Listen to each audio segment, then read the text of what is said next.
Halo semuanya dan salam sejahtera untuk semuanya. Nah, hari ini kita akan membahas topik yang sangat penting. Terkadang dibilang ini sepele tetapi sangat penting buat kehidupan kita. Apa itu? Mengelola keuangan pribadi.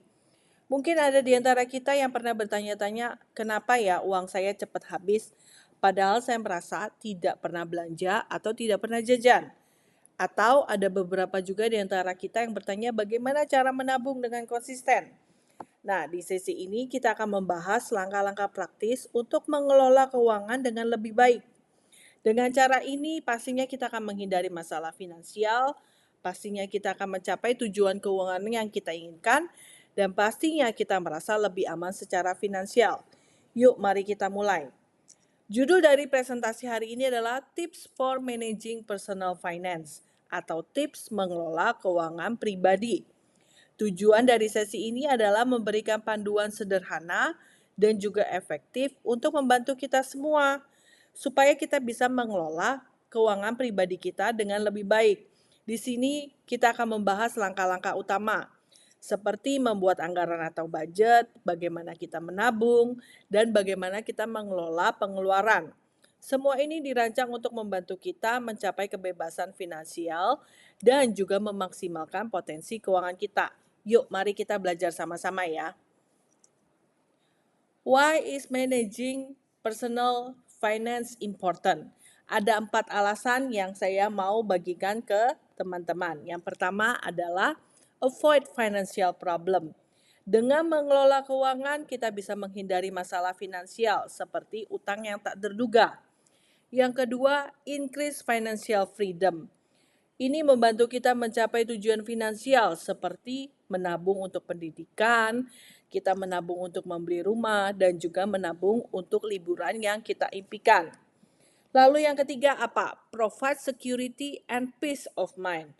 Ini memberikan rasa aman dan nyaman karena kita tahu uang yang kita punya kita bisa kendalikan. Dan yang terakhir adalah help achieve financial goal.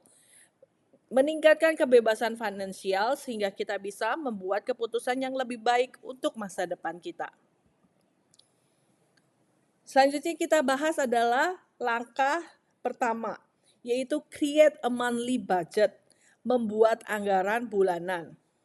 Langkah pertama di sini adalah bagaimana membuat anggaran bulanan. Mulailah dengan mencatat semua pemasukan dan pengeluaran Anda. Alokasikan dana untuk kebutuhan pokok, tabungan, dan hiburan. Gunakan aplikasi atau template anggaran untuk mempermudah proses ini. Dengan anggaran atau budget, Anda bisa memastikan bahwa uang Anda digunakan secara bijak dan Anda terhindar dari pemborosan. Jadi di sini saya mau kasih contoh, misalnya uang gaji kita adalah 10 juta.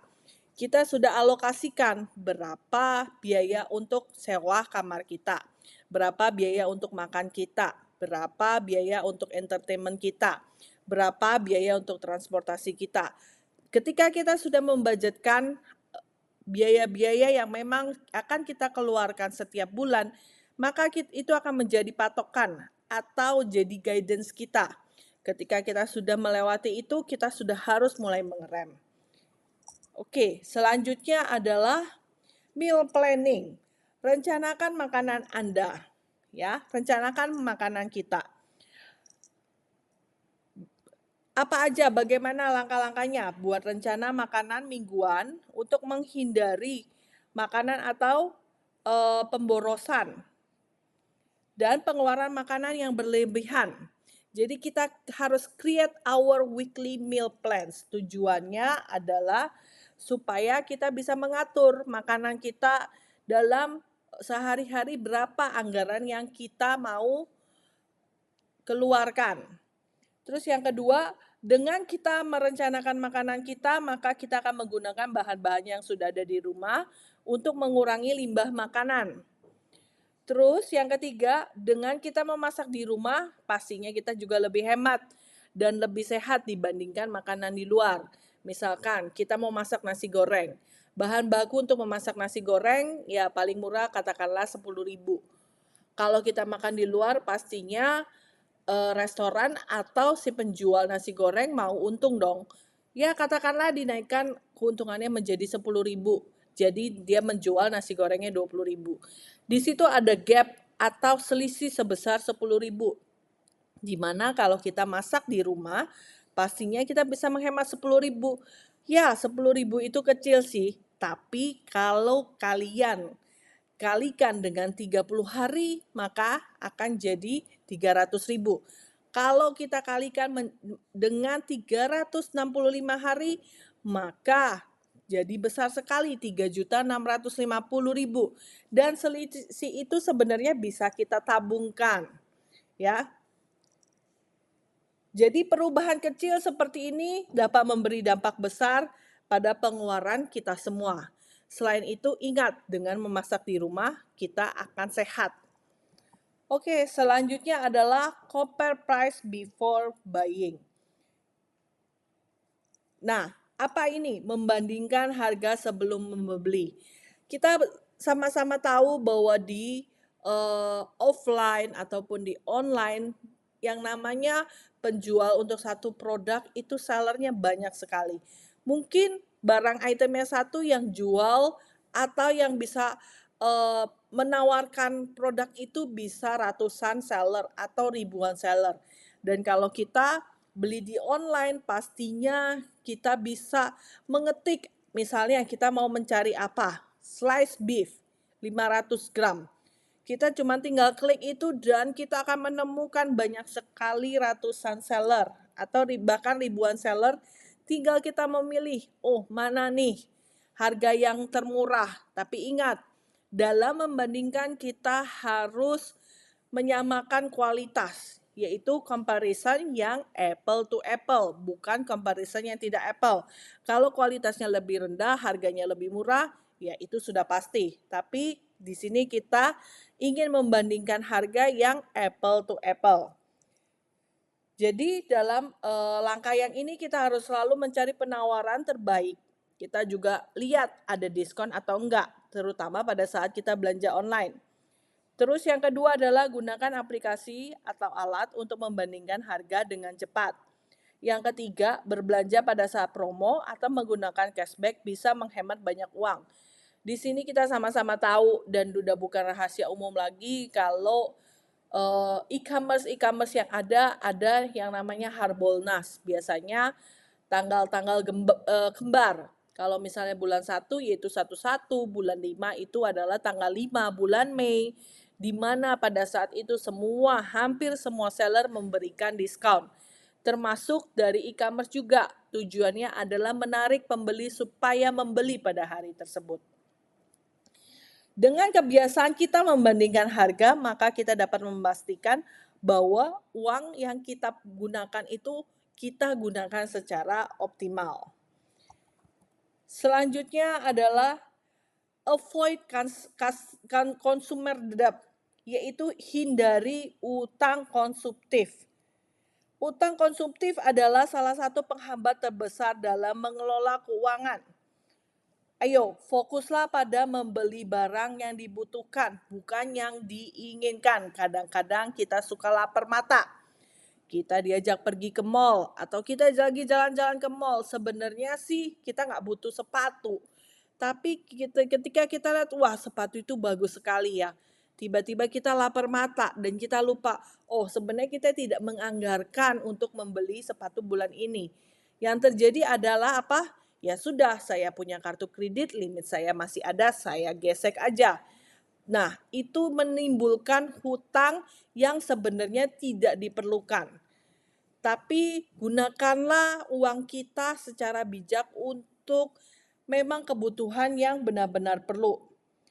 Yang kedua adalah hindari penggunaan kartu kredit untuk hal-hal yang tidak mendesak.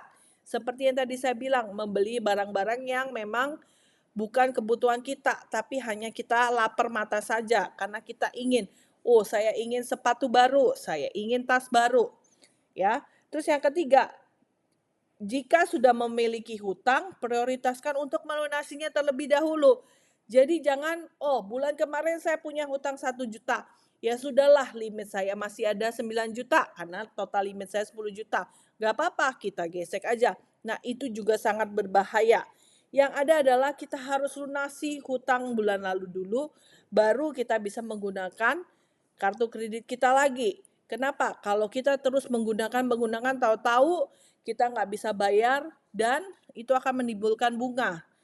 Kalau kita membayarkan minimum ataupun tidak membayarkan. Dan bunga itu akan gulung terus dan akhirnya yang tadinya utang kita hanya 1 juta, tiba-tiba utang kita akan menjadi 10 juta. Oke, selanjutnya adalah set aside for saving. Sisihkan dana untuk tabungan dan investasi. Salah satu kebiasaan yang paling penting adalah menyisihkan dana untuk tabungan dan investasi. Mulailah menabung setidaknya 10-20% dari penghasilan Anda setiap bulan. Jika memungkinkan, mulailah berinvestasi untuk jangka panjang. Anda bisa menggunakan instrumen seperti reksadana, saham, atau deposito. Ya, jadi di sini kita harus berpikir atau mulai merencanakan bahwa kita nggak selamanya bisa bekerja dengan baik atau tidak selamanya kita akan diterima atau bisa bekerja long term di perusahaan yang menggaji kita sekarang. Untuk itu kita harus mulai menabung. Jadi kita sisihkan antara 10-20%. Kalau bisa di atas 20% sangat-sangat baik. Kenapa?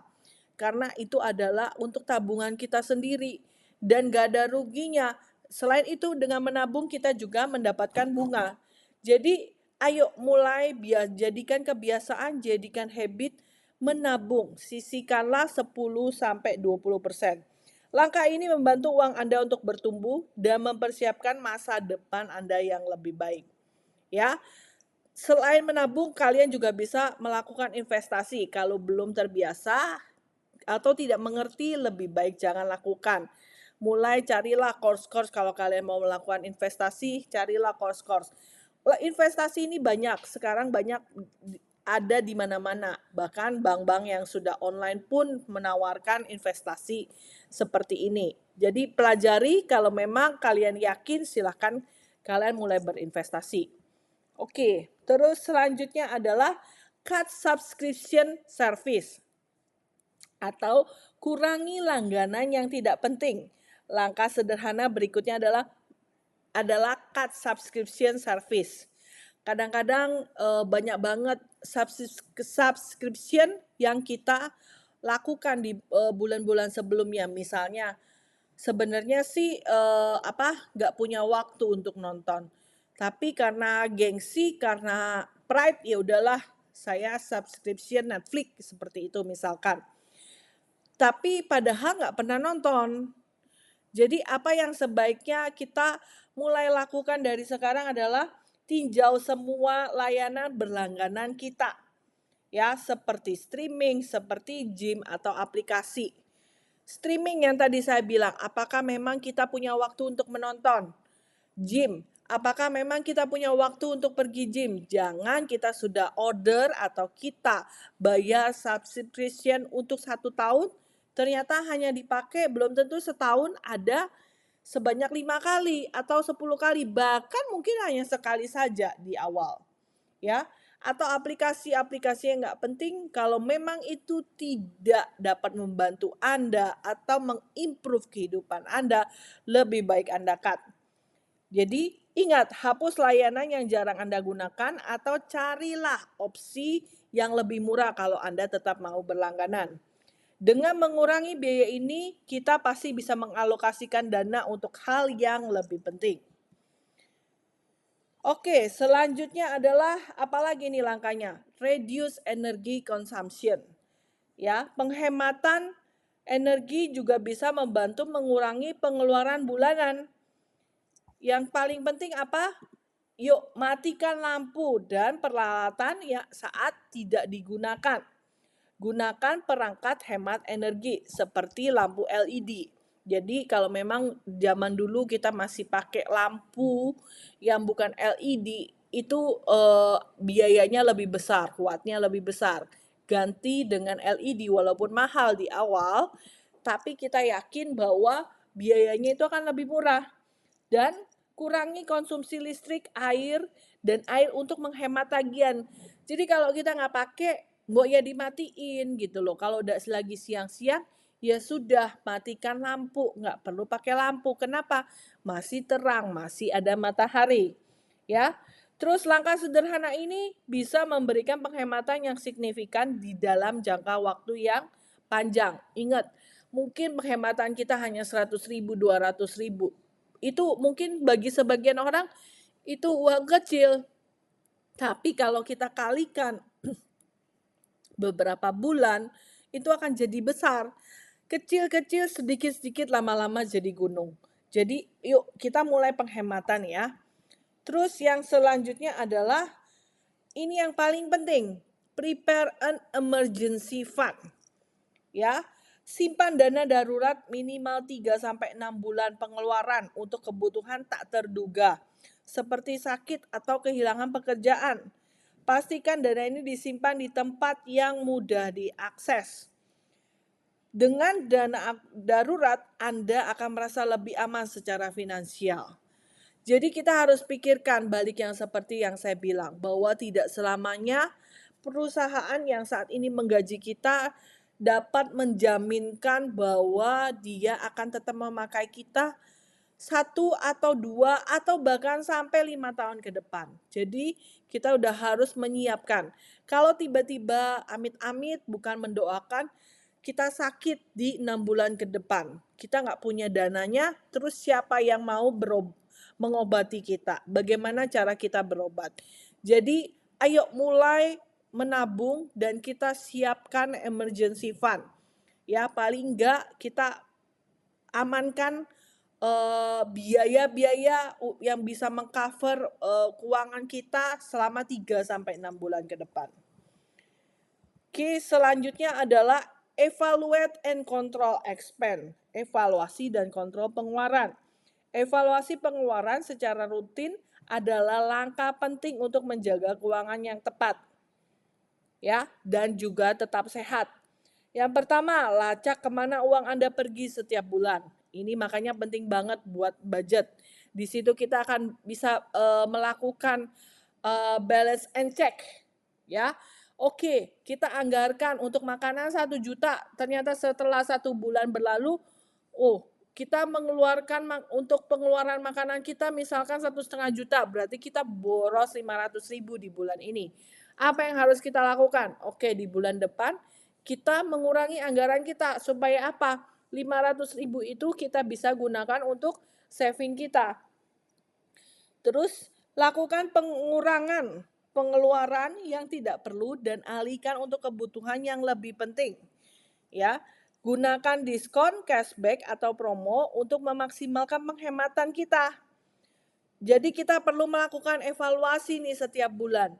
Berapa sih penerimaan kita, berapa gaji kita, dan berapa yang kita keluarkan, berapa yang kita bisa tabung, berapa yang kita bisa prepare untuk emergency fund kita. Dengan evaluasi ini pastinya membantu kita tetap berada di jalur yang benar. Oke, conclusion atau kesimpulannya, sebagai penutup, mengelola keuangan pribadi adalah langkah penting menuju kebebasan finansial. Ayo mulailah dengan membuat anggaran, mulailah menabung, dan mulailah mengontrol pengeluaran. Terapkan kebiasaan sederhana seperti meal planning, membandingkan harga, dan menghemat energi. Kecil-kecil tapi menjadi bukit. Ya, ingat, disiplin dan konsistensi adalah kunci keberhasilan.